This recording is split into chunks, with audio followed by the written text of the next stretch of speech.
Hey everyone! So I typically wouldn't make a video today. I'm feeling a little sick, hence why I look the way I do and all of that. But this has been a video that's been asked for a lot, and I don't know the next time I'll have some free time in order to make this, so I just figured we'll go with it, and you guys can all deal with when my voice gives out. I do have a drink, so just don't mind me, and the dog's just over there, just licking himself. Anyways, so as many of you have seen, over the past few months, I've sort of been making my way back to the Catholic Church. I have sort of officially rejoined the Catholic Church. And a lot of you have been wondering sort of when that happened because sort of over the past year and a bit, I've been chronicling my religious journey. It's been a process that's been going on for just about 2.5 years now. Maybe alright, whatever. We'll say 2.5 years to be like clean with it. So I'll give you like a brief synopsis if you haven't been following and a recap if you have. So I was raised Catholic up until I was about 12. Well, no, I was raised Catholic until I left home, but when I was about 12, I sort of knew that whatever I was supposed to be getting from it, I wasn't. I think that's the best way to say it. Like, whatever I was supposed to be understanding. I was understanding it, it just wasn't, like, hitting home. Hi, puppy. And you want to say hi? You want to say hi? Yeah? No. Oh, okay. And so by the time I was 12, I started calling myself basically atheist. I know now that it was sort of more agnostic, but I just didn't know what that meant at the time. So I just called myself atheist until I had moved out, and I went to England for a year. And when I was in England, I sort of took that time, it was a big time getting to sort of know myself. There was a lot to sort of understand and sort of grow up. And a big thing I wanted to do that year was sort of understand, because I wasn't taking classes, I basically just took a year, so, and I kind of feel like I always have to be learning, or else I get really bored all the time, so I spent the year trying to, like, understand religion, and, well, not religion, but, like, all the different, not all the different, oh my gosh, it's a day today, to understand, you know, the major religions, and to sort of really look into them and understand them, because I think you can't understand people if you don't understand their religion, because even if in America we have a huge difference of, you know, our politics and our religion, in order to understand politics pretty much anywhere else in the world, you need to understand the religion of those people, because can you not lick my drink? Thank you. You're such a goop. You know, if you look anywhere, not just the Middle East, but, you know, anywhere in the world, religion plays a huge part in daily life and in politics, and you're so annoying. Go away. Yeah. And in order to understand all of that and understand millions and billions of people in the world, you need to understand their religion. So that was going to be my thing for the year. And I sort of wanted to be able to find a religion that I could kind of call home.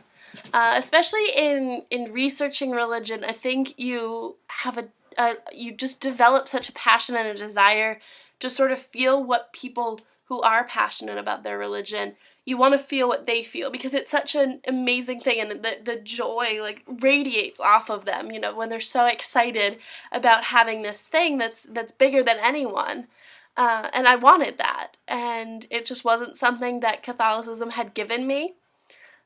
So I sort of looked around, researched all the major ones, Islam, Judaism, Buddhism, sort of those took up a lot of my time in England. I found them fascinating, more fascinating than a lot of other things I've spent my time researching. But sort of near the end of my trip, I sort of made my way back to Christianity. The first sort of section or denomination of Christianity I looked into was the Church of Latter-day Saints. And most people know how much of a connection I felt with this church.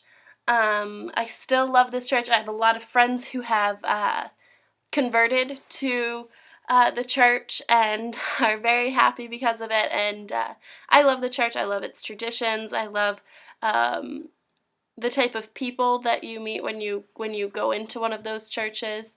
We're more welcoming than people I've met in a lot of places, and so that was, I fell in love. I've read the entire Book of Mormon.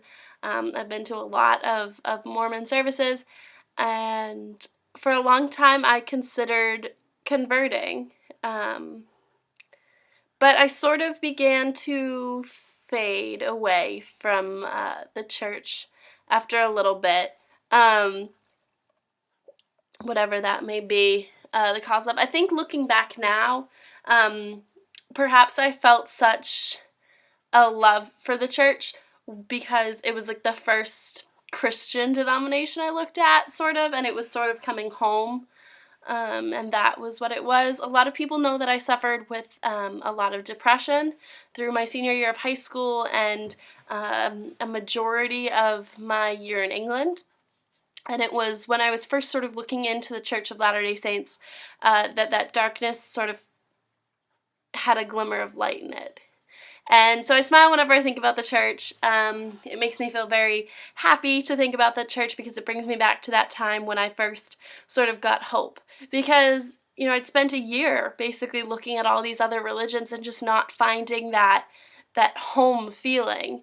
And I sort of had begun to lose hope that I ever would, and that was frustrating because I wanted to more than anything.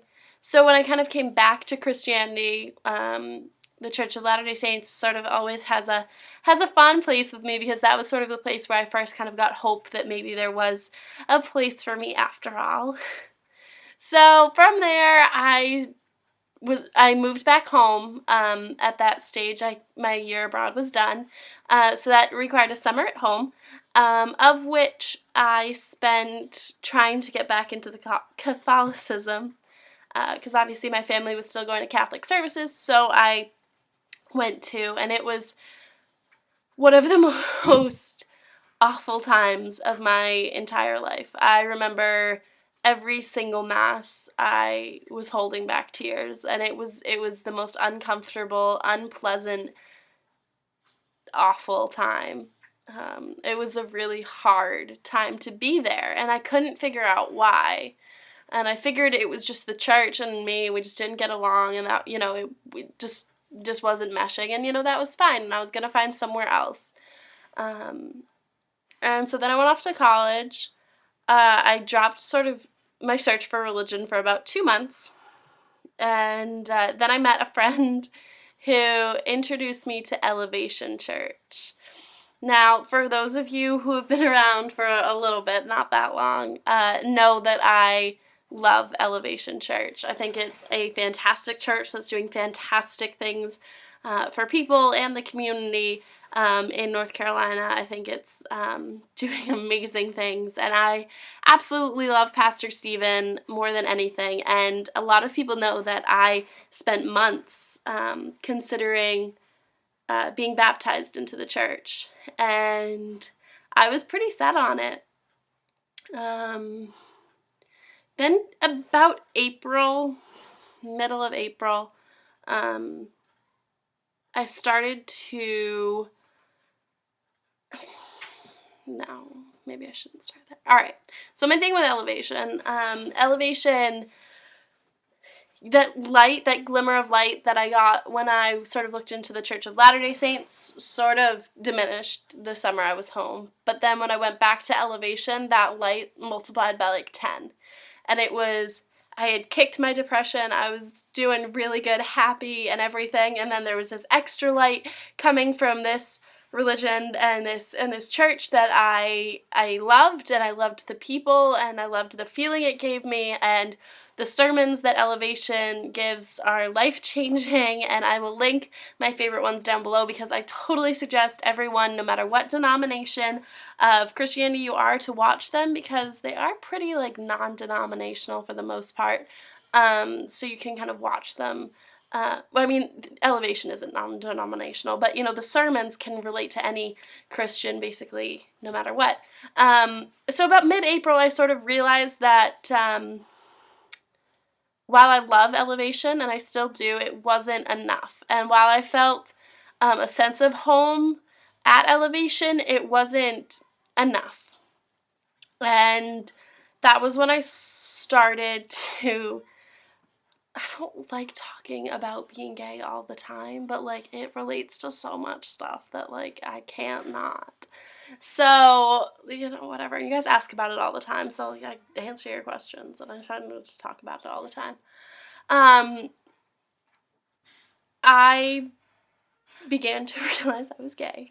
And when I started to accept that, I started to see probably why me and the Catholic Church hadn't been getting along. Because I see it as sort of, the best way I can describe it is the church is your family, because that's what it is. But, and if I came home to my house, my biological family, and was wearing a mask, and I tried to wear this mask every day for so long, and they would just, it just wouldn't feel right. I'd be not myself. And if anything, when you're at your own house, you should be yourself. And I think for so long, I didn't feel like myself, and I didn't feel like I belonged in the Catholic Church, because when you're actually at your home, where you should be, and you're pretending to be someone you're not, it can be a very uncomfortable